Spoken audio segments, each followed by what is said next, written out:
We are celebrating today the culmination of 10 years of work, and I'll tell you that I was a very, very young reporter when this project was first spoken about. So many of us are here today to celebrate. Few great things happen in El Paso without controversy.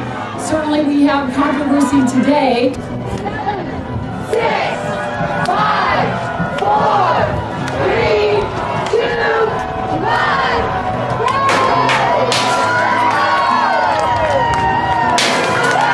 Juan De Onate y Salazar was a Spanish conquistador who colonized the first Spanish settlement in the American Southwest. He led many expeditions through the Great Plains and the Colorado River. Oñate forded the Rio Grande as a crossing point of El Paso del Norte, which he had discovered in 1598. As a conquistador, Juan De Onate had killed nearly a whole village of Acomas and had the left foot of male survivors cut off. He did this as revenge because the Acomas had killed his nephew. In 2006, El Paso, Texas unveiled the world's largest bronze equestrian statue. The statue was originally named Don Juan de Onate as it was a monument to the conquistador. But in an attempt to stop the city from creating the statue, Native American activists persuaded El Paso City Council to name the statue the Equestrian, as they didn't want the name of a brutal conqueror.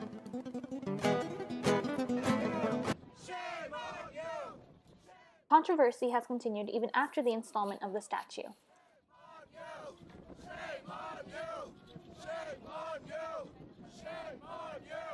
We went out and talked to Dr. Leva, who was part of the history department at UTEP and rallied against the statue. There's a lot of things I have to say about this statue. It's based on a calendar from the 1940s by Tom Lee Jr., who was the artist. So he did a calendar back in the 40s called The 12 Travelers, and it was about people that had gone through El Paso. So not the people that started El Paso, the people who stayed in El Paso, the people who built El Paso, the people that went through El Paso. And there was protests even from the 90s against the statue because of the history of Oñate himself and what he represents.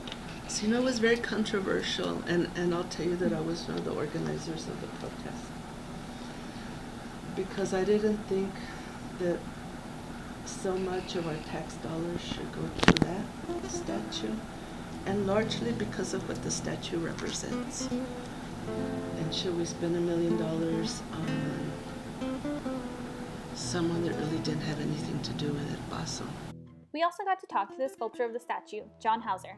He discussed the process and all the problems they faced while trying to create the statue.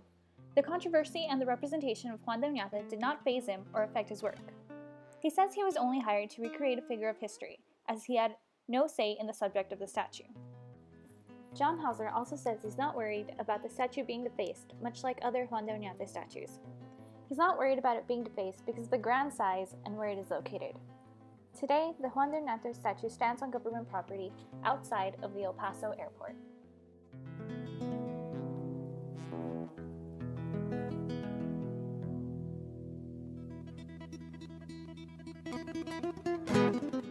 Despite the statue being installed, citizens of El Paso still argue against it.